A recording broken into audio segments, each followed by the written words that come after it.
Last year east Godavari జిల్లాలో ప్రభుత్వ కార్యక్రమాలన్నీ కూడా చాలా చక్కగా జరిగాయి.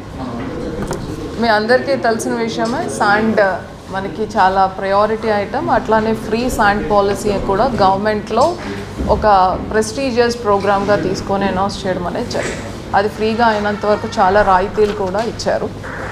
అట్ ద సేమ్ టైం దానిలో కొన్ని హికప్స్, ఇబ్బందులు, ఆన్లైన్ ఇష్యూస్ అలా అన్నీ వచ్చాయి. సో అవన్నీ కూడా ఓవర్కమ్ చేసుకొని ఆల్మోస్ట్ మనము 15 లక్షల మెట్రిక్ టన్స్ శాండ్ని సప్లై చేయగలిగాం.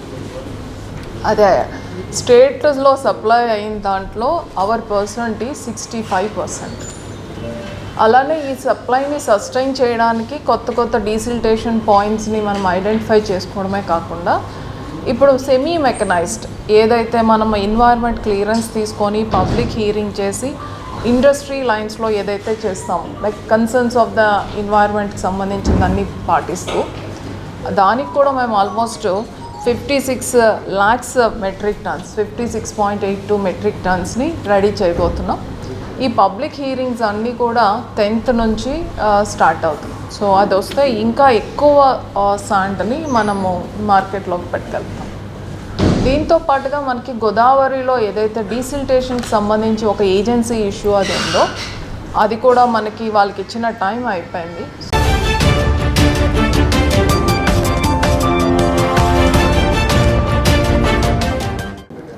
అందరికీ నమస్కారం. రాజమండ్రి మహేంద్రవరం మున్సిపల్ కార్పొరేషన్ తరఫున నూతన సంవత్సరంకి అందరికీ మన ఆఫీసర్స్ తరఫున ప్రజలందరికీ, ఇక్కడ ఉన్న వాళ్ళు విలేకరికి అందరికీ కూడా, మన సిటిజన్స్కి అందరికీ కూడా చాలా శుభాకాంక్షలు. రెవెన్యూకి వచ్చేసరికి ఇప్పుడు మనకి రాజమహేంద్రవరం మున్సిపల్ కార్పొరేషన్ మేము మా ఓన్ రిసోర్సెస్ పైన సర్వైవ్ అవుతున్నాము. అదేవిధంగా గవర్నమెంట్ ద్వారా కూడా మాకు క్లియర్ ఇన్స్ట్రక్షన్స్ ఇవ్వడం జరిగింది. ఎక్కడైనా రెవెన్యూకి సంబంధించి గ్యాప్ ఉంటే అది కూడా ఫిల్ చేయమని క్లియర్గా ప్రతి ఒక్కరికి చెప్పడం జరిగింది. సో డిప్యూటీ కమిషనర్ గారు, who is in-charge additional commissioner also, is the overall head of revenue department, revenue section. So ఇప్పటిదాకా డిసెంబర్ వరకు దాదాపు 9 నెలల మాకు కంప్లీట్ అయింది. ఒక లాస్ట్ క్వార్టర్లో ఇప్పుడు ఎక్కువ రెవెన్యూ ఎక్స్పెక్ట్ చేస్తున్నాము. సో మనకి ప్రాపర్టీ ట్యాక్స్ కలెక్షన్ కానీ, అదేవిధంగా వెకెంట్ ల్యాండ్ ట్యాక్స్ కలెక్షన్ కానీ ఆల్మోస్ట్ 70% వరకు వచ్చింది. 70% కరెంట్ కలెక్షన్ కాకుండా ఎరియర్స్ కూడా మేము కలెక్ట్ చేస్తున్నాము. సో ఎరియర్ కలెక్షన్ కూడా దాదాపు ఒక 25% మాకు ఎరియర్ కలెక్షన్ కూడా ఇప్పటిదాకా వచ్చింది. టోటల్ మనకి అక్షరాల్లో ఒక 58 కోట్లు మాకు ఇప్పటిదాకా రెవెన్యూ కలెక్షన్ అయింది, ఓన్లీ రెవెన్యూ తరఫున. దాంట్లో vacant land tax, property tax, అదేవిధంగా కొత్త అసెస్మెంట్స్ కూడా ఐడెంటిఫై చేస్తున్నాము, కొత్త స్ట్రీమ్స్ కూడా ఐడెంటిఫై చేస్తున్నాము. సో రెవెన్యూ సెక్షన్లో కానీ వేరే సెక్షన్లో కానీ ఆ స్ట్రీమ్స్ కూడా మేము పెడుతున్నాము. దాంట్లో షాప్స్ కానీ, మార్కెట్స్ కానీ, పార్క్స్ కానీ అన్నిట్లో నుంచి కూడా వచ్చిన ఇన్కమ్, కమ్యూనిటీ హాల్స్ కానీ అన్నిట్లో నుంచి వచ్చిన ఇన్కమ్స్ కూడా మేము చాలా ఇంటెన్సివ్గా తీసుకుంటున్నాము. దాంట్లో ఒక ట్యాక్స్ రికవరీ యూనిట్, ఒక స్పెషల్ యూనిట్ కూడా ఫామ్ చేయడం జరిగింది.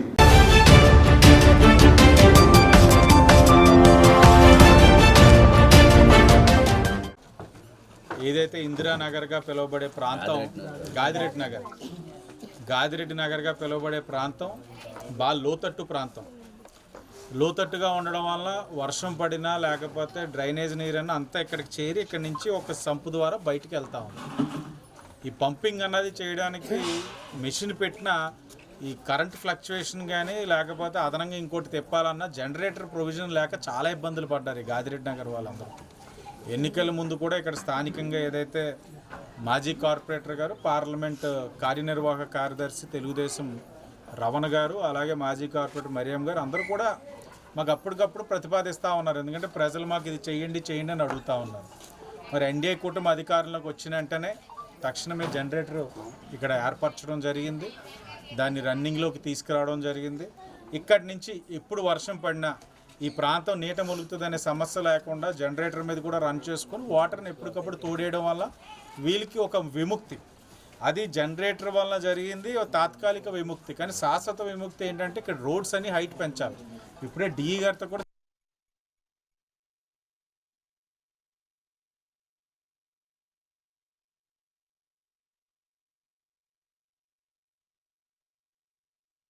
రెడీ అయినాయి.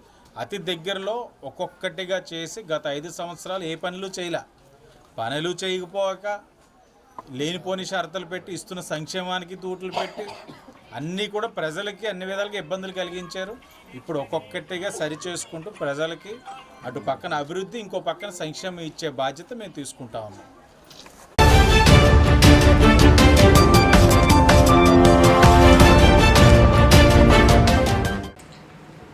ఇస్తే తీసుకోవడం కదండి, that's my right. It's my right అండి. పార్టీ చేసిన సేవకి ఇట్స్ మై రైట్. నేను అడుగుతున్నాను కూడా. ఎందుకంటే దీంట్లో నా ప్రాబ్లమ్స్ ఏంటంటే రెండు ప్రాబ్లమ్స్. ఎనివే నేను I conveyed my intention to all the leaders. అదే లీడర్స్ అంటే టాప్ లీడర్స్ అందరికీ చెప్పిన నా ఇంటెన్షన్ అని చెప్పింది తెలుసు, అందరికీ తెలుసు. ప్రాబ్లం ఏంటంటే ఇక్కడ కార్పొరేషన్ ఎలక్షన్స్ జరగడం ముఖ్యం. ముందు కార్పొరేషన్ ఎలక్షన్ జరిగితే క్యాండిడేట్స్ ఆటోమేటిక్గా నేను చెప్పక్కలా. కార్పొరేషన్ ఎలక్షన్ జరగడంలో 2 ఇబ్బందులు ఏంటంటే ఇక్కడ 50 వార్డులకి జరపాలా, ప్రజెంట్ 50 వార్డులకి జరపాలా, లేకపోతే చుట్టుపక్కల ఉన్న విలేజెస్ మెర్జ్ చేసి జరపాలా అనేది ఒక 2 పాయింట్స్. అక్కడ మున్సిపల్ మినిస్టర్ నారాయణ గారితో నేను మాట్లాడినప్పుడు ఆయన అభిప్రాయం పడింది ఏంటంటే ఈ జనవరి నెలలో రేషన్ కార్డులు, కొత్త రేషన్ కార్డులు ఇస్తారు. ఆ తర్వాత ఈ బీసీ జనగణన ఏదో అది ఉంటుంది. అది అయిన తర్వాత ఆటోమేటిక్గా మార్చి ఏప్రిల్లో నోటిఫికేషన్ ఇచ్చేస్తాం. స్వయంగా నేను మాట్లాడినప్పుడు నాతో మాట్లాడి ఆ తర్వాత ఆ మరుసటి రోజే రాజమండ్రి వచ్చైనా జూలై నెలకల్లా కార్పొరేషన్ ఎలక్షన్ జరుపుతామని చెప్పాడు.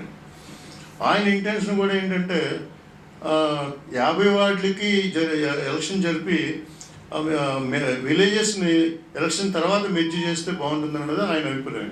ఎందుకంటే యాజ్ ఇట్ ఈజ్ 50 వార్డుల ఎలక్షన్ జరిపితేనే ఇప్పుడు జరిగితే ఎలక్షన్ చేయగలం, తర్వాత తర్వాత మెర్జ్ చేసుకోవచ్చు అని చెప్పేసి ఆయన ఉద్దేశపడుతున్నాడు. దానికి రూరల్ ఎమ్మెల్యే గారు ఏంటంటే ఆయన ఎలక్షన్స్ 7-8 ఏళ్ళ ఎంత చాలా ఏళ్ళ నుంచి జరుపుకుంటాను, ఎన్ని సంవత్సరాల నుంచి గుర్తులేదు. అక్కడ ఎలక్షన్స్ జరగలేదు. జరగకుండా స్పెషల్ ఆఫీసర్స్ పరిపాలనలో ఉంది.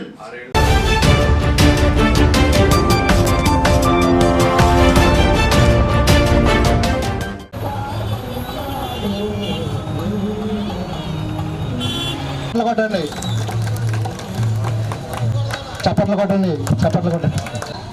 జై హో రథసారథి కార్యక్రమం పెట్టి వాళ్ళ డిమాండ్స్ ఏంటనేది కాకినాడలో చాలా భారీ ఎత్తులో మీటింగ్ పెట్టినప్పుడు నన్ను ఆహ్వానించారు.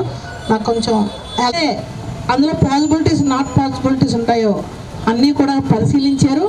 ఆల్రెడీ కేంద్ర ప్రభుత్వం మోదీ గారు రథసారథులు ఉద్దేశించి, ఎందుకంటే హైవే డ్రైవర్స్ ఎవరైతే ఉన్నారో వారికి క్షేమంగా గమ్యానికి చేరుకోవాలంటే రెస్ట్ అనేది అవసరం అని చెప్పి హైవే మీద రెస్ట్ రూమ్స్ కానీ అట్లాగే వాళ్ళు అక్కడ ఉండడానికి ఒక గదుల్లాగా నిర్మించడం జరిగింది హైవేస్ మీద. అలాగే రథసారథులకి చాలా ఫెసిలిటీస్ అంటే బీమా, కేంద్ర ప్రభుత్వం బీమా పథకాలు కూడా చాలా ఉన్నాయి. ఆ రోజు ఎంపీ పురంధేశ్వరి గారు వారికి చెప్పడం జరిగింది. నేను తీసుకెళ్ళి ఈ సమస్యలు ఉన్నాయని చెప్పారు. అనగానే వారు ఈ సమస్యలన్నిటికీ సగం మనం ఆల్రెడీ పరిష్కరించేసాము. కేంద్ర ప్రభుత్వం మోదీ గారు చాలా పథకాలు తీసుకొచ్చారు, కానీ ఇంకేమైనా ఉంటే ఖచ్చితంగా మనం నెరవేరుస్తామని మాట ఇచ్చారు.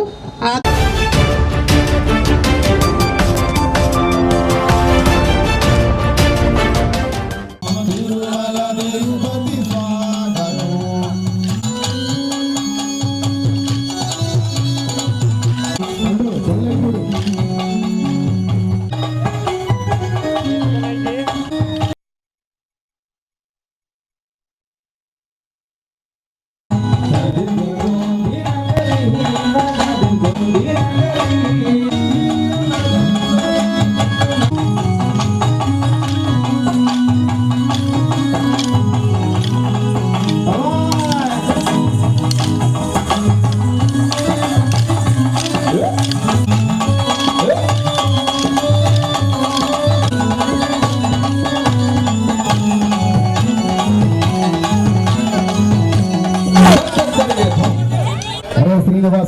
అటు అలా బళ్ళు చూడండి కమిటీ వాళ్ళ నుంచి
ఉండాలి వంటకు వందాలి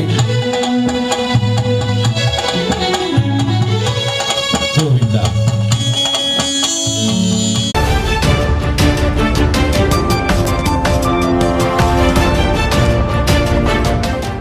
జనసేన పార్టీ రాజమహేంద్రవరం అధ్యక్షులు వై శ్రీనివాస్ పుట్టినరోజు వేడుకలు ఘనంగా నిర్వహించారు. ఈ కార్యక్రమంలో 500 మందికి అన్నదానం కార్యక్రమం నిర్వహించడం, భారీ కేక్ను ఏర్పాటు చేసి కేక్ కట్ చేసి బాణాసంచా కాల్చి పుట్టినరోజు వేడుకలు ఘనంగా నిర్వహించడం జరిగింది. వై శ్రీనివాస్ ఫ్యామిలీ టూర్లో ఉండడం వలన ఈ కార్యక్రమంలో పాల్గొనలేకపోయారు.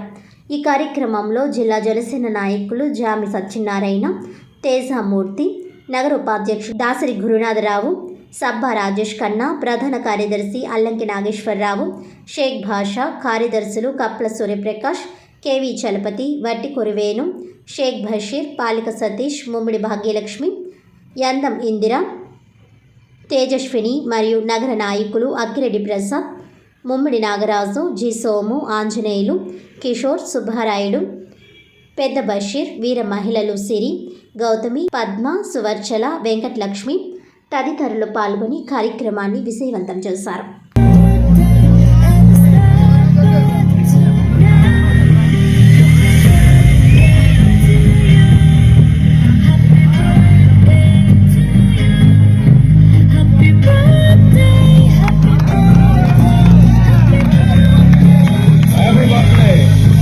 Happy birthday